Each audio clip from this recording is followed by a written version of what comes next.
In a move that has absolutely rocked Washington, a bill to release the Jeffrey Epstein files, one that pretty much everyone thought was dead in the water, has suddenly, shockingly, passed Congress. And now it's on its way to the president's desk. So the big question is, how on earth did this just happen? To really get what's going on here, we have to start with this insane reversal.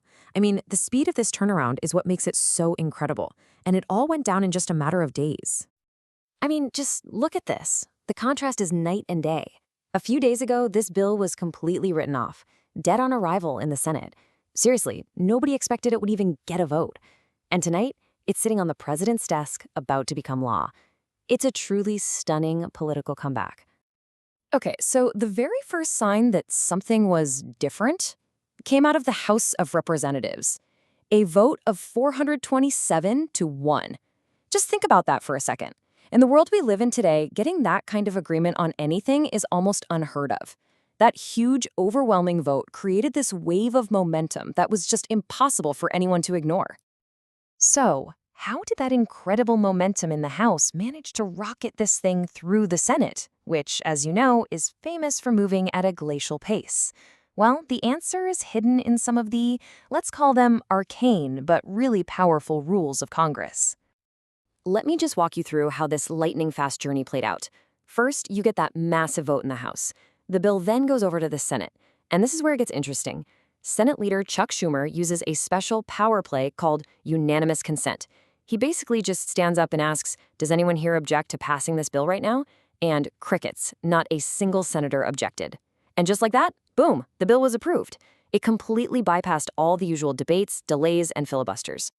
Now you gotta understand, unanimous consent is a high-risk, high-reward move. It's a huge gamble. If just one single senator objects, for any reason at all, the whole thing grinds to a halt. But in this case, the political pressure was so intense, nobody wanted to be that person. All 100 senators went along with it, letting the bill pass in what felt like the blink of an eye. But look, beyond all the procedural tricks and the political drama, there is a really powerful human reason this bill suddenly shot forward. And it all comes down to the push for justice. This quote from Representative Raja Krishnamurthy, it really gets to the heart of it. He talked about a 3-hour meeting between a bipartisan group of lawmakers and some of the survivors of Epstein's trafficking ring. And his words were so powerful. He said that meeting stiffened the resolve of everybody in that room. It was a stark reminder that this wasn't just about politics. It was about doing right by the victims. And that resolve, it forged this incredibly unlikely alliance. Think about it. You had pressure from Democrats, pressure from Republicans, and even pressure from the MAGA base, all screaming for the same thing: transparency. It was a clear, unified commitment across the aisle to get these names out, no matter whose party they belong to. So the bill is passed. Victory, right? Well, not so fast.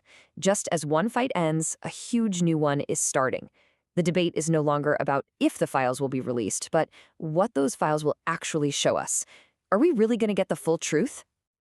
And throwing the first punch is House Speaker Mike Johnson. He's making this very pointed accusation, basically saying the Biden administration could have released these files years ago, but they sat on them, possibly for political reasons. So the big question is he right? Is that an accurate claim? Why weren't the files released sooner? This is where we have to look at the other side of the coin. Well, according to investigative reporter Julie K. Brown, and we've got to remember, she's the one who broke a lot of this story in the first place, the explanation is pretty much standard legal procedure. These files, she says, were part of a live, open criminal investigation into Ghislaine Maxwell. And legally, you just can't release case files to the public while a case is still open, and that includes the entire lengthy appeals process.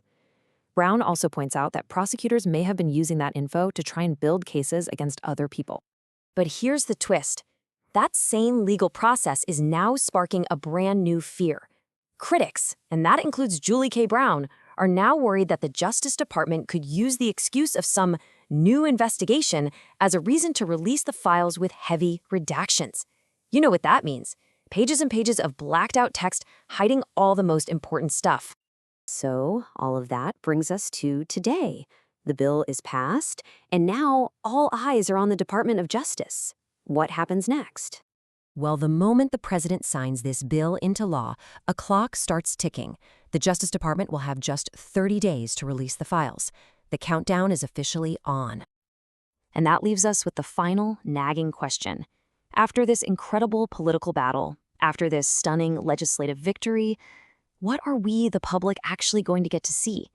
Is it going to be the full, unvarnished truth? Or will it be pages and pages of blacked-out redactions, leaving the biggest secrets buried forever? I guess we're all going to find out very, very soon.